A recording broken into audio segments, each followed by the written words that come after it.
क्या कभी आपने सोचा है कि आपकी फैमिली में, आपके आस पड़ोस में या आपके ऑफिस में अचानक किसी को हार्ट अटैक आ जाए तो आप क्या करेंगे? नहीं सोचा है ना? Friends, this is very important to no.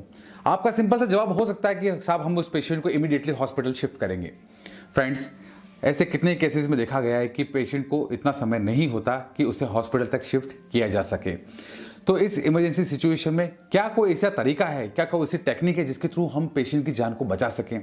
Yes, कुछ ऐसी टेक्निक्स हैं जिनके थ्रू आप शायद उस मरीज की जान को बचा सकें। फ्रेंड्स, आज का हमारा वीडियो डेडिकेटेड है उस टेक्निक को जिसके थ्रू आप इमरजेंसी में किसी हार्ट अटैक मरीज की जान को बचा सकते हैं। तो आइए समझने की कोशिश करते हैं, बिना समय गवाए चलते हैं उस टेक्निक के पास। चलिए।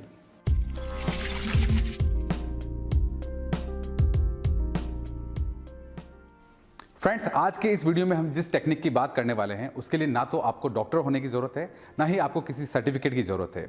आप चाहे कहीं पर भी हो, ऑफिस में हो, चाहे आप शॉपिंग मॉल में हो, चाहे आप गली मोहल्ले में हो, आप कहीं पर भी इस टेक्निक को यूज कर सकते हैं और शायद किसी का जीवन बचा सकते हैं। जब भी आप किसी मरीज को सीने में दर्द की शिकायत के साथ अचानक गिरता हुआ आप देखें तो आपको दो स्थिति देखने को मिल सकती है। पहली बुरी स्थिति, दूसरी थोड़ी ज्यादा बुरी स्थिति। पहली बुरी स्थिति में ऐसा हो सकता है कि पेशेंट दर्द के साथ कराह रहा है और अचानक गिर पड़ा है। आप तुरंत उस पेशेंट के पास जाएं। पेशेंट ये शिकायत कर सकता है कि मुझे बहुत तेज सीने में दर्द हो रहा है और जो दर्द है वो यहाँ से होता हुआ हाथ की तरफ आ रहा है। साथ ही पेशेंट को घबराहट और बहुत ज़्यादा जी मचलाना जैसी शिकायत हो सकती है। फ्रेंड्स, ये जो कंडीशन है इसे हम हार्ट अटैक कहते हैं। इसमें सबसे पहले आप पेशेंट को कंफर्टेबल पोजीशन पे लेटाएं और साथ ही इमीडिएटली मेडिकल असिस्टेंस के लिए 108 नंबर पर फोन करें ताकि एम्बुलेंस जल्द से जल्द वहां तक पहुंच सके। यदि पेशेंट कमरे में है तो तुरंत आप उस कमरे की खिड़कियां खोल दें और सबसे महत्वपूर्ण बात, पेशेंट को आप रीएश्योर करें कि सब कुछ ठीक हो जाएगा, आपको कुछ नहीं होगा। ये सबसे महत्वपूर्ण बात है।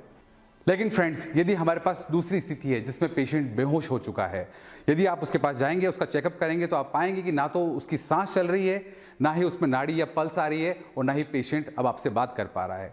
यदि ये स्थिति होती है फ्रेंड्स तो इसे हम कहते हैं कार्डियक अरेस्ट। कार्डियक अरेस्ट कई कारणों से हो सकता है, उनमें से सबसे महत्वपूर्ण कारण है heart attack. Cardiac arrest electric shock के कारण भी हो सकता है और बहुत सारी शारीरिक क्रियाएं हैं जिनकी वजह से भी कार्डियक अरेस्ट हो सकता है।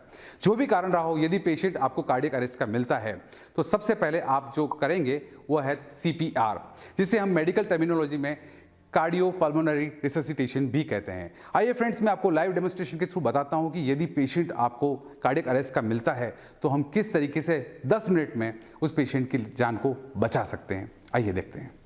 जब भी आप कार्डियक अरेस्ट के पेशेंट को पाएं तो आप तुरंत उस पेशेंट को जमीन पर सीधा लेटा दें। उसके साथ इस तरीके से घुटने के बल आप बैठ जाएं और बैठने के साथ ही सबसे पहले काम आप उसके ये देखें कि कॉन्शियसनेस लेवल क्या है। इसका मतलब ये कि पेशेंट क्या अभी बेहोश हुआ है या नहीं हुआ है। इसके लिए आप अपने नक्कल्स को, आप अपने इस मुक्के के आगे वाले हिस्से को उसके सीने में गड़ा कर आप देख सकते हैं कि क्या उसे कोई दर्द हो रहा है। यदि नहीं हो रहा है तो आप उसके आंखों के अंदर वाले हिस्से में भी आप दबाकर जोर से देख सकते हैं। यदि पेशेंट नहीं करा रहा है तो इमीडिएटली आप एक काम करें, आप उसके रेस्पिरेशन को चेक करें। आप अपने गाल को उसके नाक के पास ले जाएं और सीने को ऑब्जर्व करें।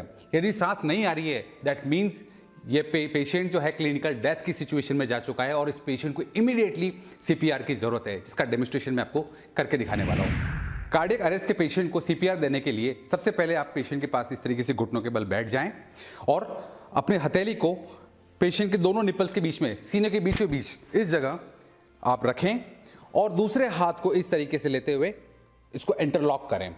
दूसरे हाथ इस तरीके से रखें और एक वी शेप पोजीशन बनाएं इस तरीके से। इस पोजीशन में आपकी कोहनियां मुड़नी नहीं चाहिए। हर वक्त ये जो वी शेप पोजीशन जो है बनी रहे। आप इस तरीके से पेशेंट के ऊपर आ जाएं और लगातार आपको कंप्रेशन करना है। यहाँ पर दो बातों का ध्यान रखना है। जब आप कंप्रेशन करेंगे, दबाएंगे, तो इसकी जो गति होनी चाहिए वो 1 मिनट में 100 बार है। आपको 1 मिनट में 100 बार पेशेंट को दबाना है और जितनी बार कंप्रेशन करेंगे, हर कंप्रेशन करीब 1.5 इंच तक यानी 5 सेंटीमीटर तक अंदर जाना जरूरी है। इस तरीके से जैसे ही पेशेंट को आप स्टार्ट करेंगे, आप यूं रहें,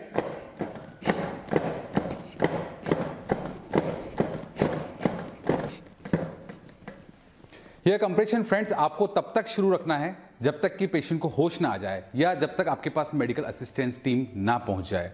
ये कंप्रेशन आपको किसी भी सूरत में बंद नहीं करना है। ये शुरू के 10 मिनट दिया गया कंप्रेशन पेशेंट की जान को बचा सकता है। तो आइए फ्रेंड्स, एक क्विक रिकैप के थ्रू हम समझने की कोशिश करते हैं कि आखिर हमने इस सेशन में क्या सीखा है। जब भी आप किसी व्यक्ति को सीने में दर्द की शिकायत के साथ पाएं तो दो स्थितियां आपके सामने हो सकती है। पहली, हार्ट अटैक जिसमें पेशेंट अवेक है, बेहोश नहीं हुआ है।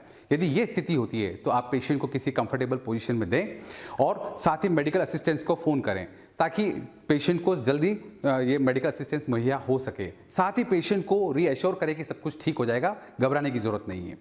लेकिन यदि स्थिति दूसरी है, जब पेशेंट बेहोश हो चुका है, तो तुरंत आप सीपीआर की तैयारी करें। सीपीआर देते वक्त आप 3 बातों का ध्यान रखें। पहली, जो सीपीआर है वो कंटिन्यूस होना चाहिए 10 मिनट तक या तब तक जब तक कि मेडिकल असिस्टेंस ना आ जाए। दूसरी, हर कंप्रेशन जो है वह 100 बार होना चाहिए प्रति मिनट। आपको कंप्रेशन की जो दर रखनी है वो 100 कंप्रेशन पर मिनट रखनी है। और तीसरी जो सबसे महत्वपूर्ण बात है वो हर कंप्रेशन करीब 1.5 इंच तक अंदर जाना चाहिए। मींस करीब 5 सेंटीमीटर तक आपको हर कंप्रेशन को अंदर पहुंचाना है। ये कंप्रेशन यदि इफेक्टिव तरीके से दिया जाएगा तो पेशेंट की जान बचने के पूरे चांसेस है फ्रेंड्स। याद रखिए फ्रेंड्स, हर बीतता 1 मिनट पेशेंट की बचने की संभावना को करीब 10% तक कम कर देता है। यानी कि यदि आपने 5 मिनट वेस्ट कर दिए हैं तो पेशेंट की बचने की संभावना अब सिर्फ 50% ही है। तो बिना डरे, बिना सोचे और बिना हेजिटेट हुए आप पेशेंट को सीपीआर देना शुरू कर दीजिए। हो सकता है आपके प्रयासों से किसी का जीवन बच जाए। फ्रेंड्स, यदि ये वीडियो आपको पसंद आया है तो इस चैनल नॉलेज किंगडम को सब्सक्राइब करना ना भूलें और हमसे जुड़े रहने के लिए साथ में आने वाले इस बेल आइकन को प्रेस करना ना भूलें। और इसी से आपको हमारे आने वाले वीडियो के अपडेट्स टाइम टू टाइम मिलते रहेंगे। Thank you so much. Thanks for watching this video.